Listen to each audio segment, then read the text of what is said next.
Hello, itong muli ang inyong Pinoy Firearms Instructor na gunsmith din naman. Yung mga bago sa ating YouTube channel, nagtitext, hinahanap tayo sa Pilipinas para magpagawa ng baril. Tayo po ay wala dyan. Tayo po ay 20 years nang nagtatrabaho dito sa Kuwait. Nandito po tayo sa Kuwait, dito sa Mayading Shooting Range. Nag-umpisa po ako dito magtrabaho bilang isang firearms instructor, gunsmith at consultant na ngayon dahil ako ay tumagal na dito ng 20 years. So, ayan, at yung mga bago sa ating YouTube channel, please subscribe and share kung nagustuhan ninyo ang ating mga videos. Itong pagtuturo ko ng baril ay para sa mga Pilipino. Ayan, at bago tayo magpatuloy at magpasalamat ay gusto ko lang munang basahin ang katanungan ni Roger Nagal. Sabi niya, Sir, ask ko lang po, bakit nalalaglag ang lock pin ng 1911 pag kinasa? Okay, at tinanong ko kung yun ay slide stop. Okay, slide stop pala yung nalalaglag. Ayan, at gusto ko lang magpasalamat sa lahat ng ating mga 35,200 na mga subscribers sapagkat kahit tayo ay na-strike ng 3 linggo, tayo ay patuloy na dumami at hindi naman ninyo ako iniwan.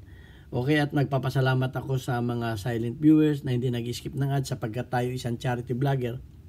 May 6 na estudyante na tinutulungan, mga anak ng single parent. At magpapasalamat din ako sa ating mga sponsor, kay Alfredo Isidro, Ordosipay ng Las Piñas, sa aking kaibigan na architect Arnel Salvador, ayan, kay Jubil Platon, kay Boy Umay, na tumutulong din sa ating mga beneficiaries. At kay GC Official, kay GC Antonio Official, tinatanong yung ating GCash number. Ito na yung GCash number natin. At sa mga gusto pang tumulong, ay welcome po kayo at maraming salamat sa inyo. Yung mga tumulong na hindi nagpakilala, please mag-text kayo. Ako po yung nagpadala ng ganon. Sapagkat merong nagpapadala na kasi sa GCash hindi naman lumalabas yung pangalan, number lang. So, hindi ko naman sasabihin kung magkano pinadala ninyo. Hindi naman ito palakihan ng ng tulong. Ang importante tayo nakatulong. Okay, maraming salamat sa inyo.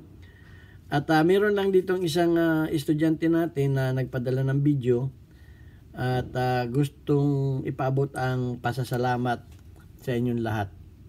Hi everyone! Thank you to all the subscribers of Pinoy Firearms Instructor. This is all the things I buy. God bless you all! Ayan, yung isa nating estudyante ay tuwan-tuwa at naibili natin ang kumpletong school supplies kasama ang uniform at bag, sapatos. Ayan, at single parent na po yung nanay niya dahil yung asawa niya ay sumakabilang bakod. Oy, Reggie Garcia, OFW ka, alam ko kung nasaan ka, pero yung anak mo pinabayaan mo.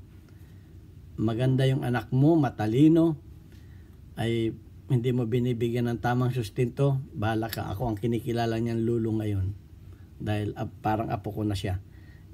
Kinuha mo pa naman akong ninong, tapos pinabayaan mo yung anak mo, ay pasalamat ka. Baka mapuno yung asawa mo, kasal pa naman kayo, baka may kalalagyan ka. Yung kabit mo, sana mapano dito ng kabit mo.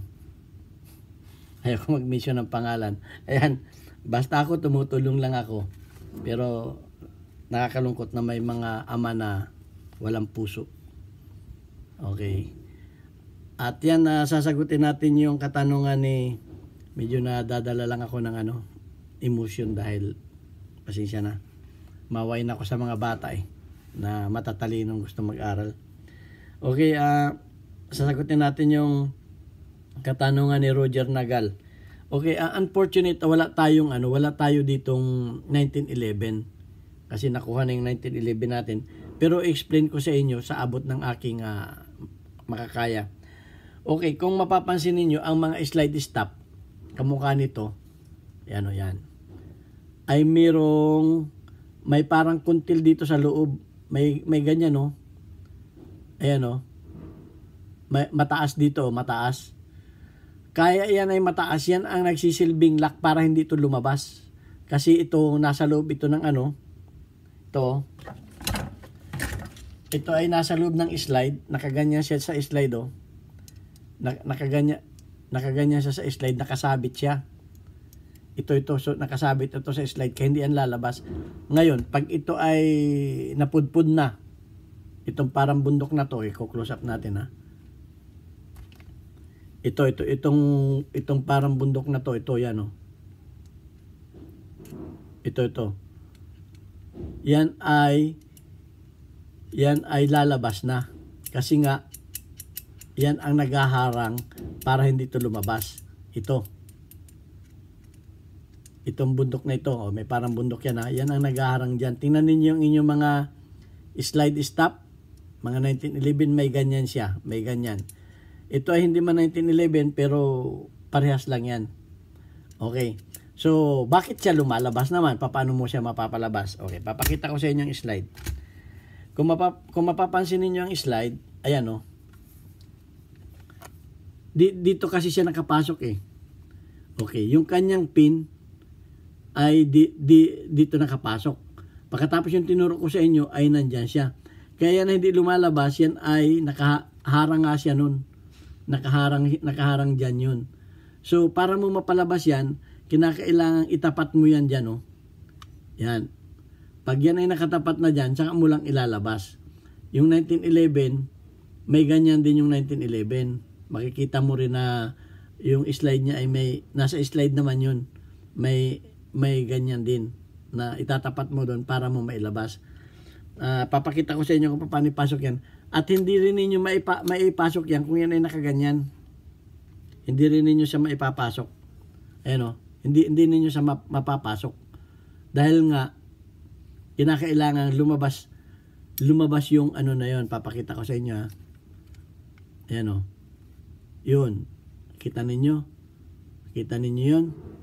Sa 1911 may ganyan din. At pag yan ay saka lang ninyo yan mapapasok. Yan o. Yan. Papasok na yan. At yan ay hindi mo mapapalabas yan kahit yan ay anuhin mo. Kahit yan ay sundutin mo dito na sa kabila, hindi mo mapapalabas yan. Hindi yan lalabas. Maliban lang kung yan ay nakatapat na doon. Tingnan mo. Susundutin natin at lalabas na yan. Ayun, lumabas na. Kasi nga naka-timing na siya doon. At pag yan ay hindi yan lalabas dahil gawa nun. So ayan, sana sa maiksing explanation ko na ito ay naunawaan ninyo yung aking ibig sabihin. Ito ang may problema. Ito ang may problema. Ang isa pa, tingnan din ninyo yung plunger. Kung yung plunger na nakatutok dito, may plunger yan, ay may maliit na pin doon, tingnan ninyo kung nakalutang pa. Baka naka-stack na yun. Kasi yun din ang yun naman ang parang nagtatiming yun eh. Para hindi siya kasi hindi siya bababa at hindi siya tataas. Kasi nga gawa nung na yun, nung plunger na yun. Kasi pag tatanggalin ninyo, ibababa ninyo to, ito'y ibababa ninyo. Ibababa ninyo to. Okay? At para ito ay bumaba naman. Okay? At pag yan naman ay nakapasok na ay nakataas ito. Nakataas. Okay? So, titingnan din ninyo yung plunger na nandito. May plunger yan dito. Yung plunger tube. May laman yun na spring at saka yung maliit na pin. Tingnan ninyo kung nakatutok dito ng maayos. Okay, ayun. At sana may natutunan kayo. Kung kulang yung aking at hindi ninyo naunawaan, please mag-comment lang kayo. Mas maganda yung nagko-comment para nadadagdagan yung ating kalaman. Baka may kulang yung aking explanation. Tatanggapin natin yung mga comment ninyo na makakatulong sa ating pagpapaliwanag. Kasi minsan may nakakalimutan din ako, hindi naman tayo perfecto. At pasensya dun sa mga nag-text sa akin na humihingi ng tulong,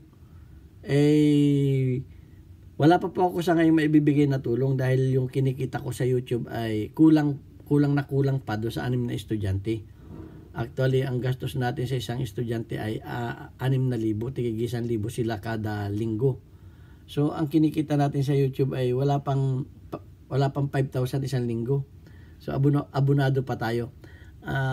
Kaya nga, nag-ano ako ng mga sponsor na may mga mabubuting loob na kung may magbigay sa ating may mag-sponsor pa, saka tayo makakatulong pa sa iba. Pero priority muna natin yung ating mga estudyante. Pag paumanhin ninyo na hindi ko pa kaya na kunin sa aking sariling bulsa yung itutulong sa inyo, dahil sabi ko nga, yung aking sweldo dito sa aking kumpanya ay para sa aking pamilya, para pansarili ko, at yung pang YouTube ko ay yun ang tinutulong ko sa mga estudyante. At kung kulang ang kita ko sa YouTube, kumukuha ko sa sarili kong bulsa. Pero kung lumaki na ating YouTube at marami na ang sponsor, talagang willing ako mag-charity. So ito ang inyong Pinoy Firearms Instructor. Pasensya na po. At sana may natutunan kayo. Binalikan ko lang yung mga tanong nung mga kapanahon na tayo na strike. Matagal na itong tanong. So ayan. Sana magtanong pa kayo at sasagutin ko naman yan. Pero bago kayo magtanong, panoorin muna ninyo ang mga videos ko. Hanapin ninyo yung kasagutan sa mga tanong ninyo. Kasi napakarami na natin videos. Hanapin lang ninyo doon, at kung di kayo may manawan o follow-up question kayo, sasagutin natin yan sa abot ng ating malit na kalawan. God bless us all. Thank you very much.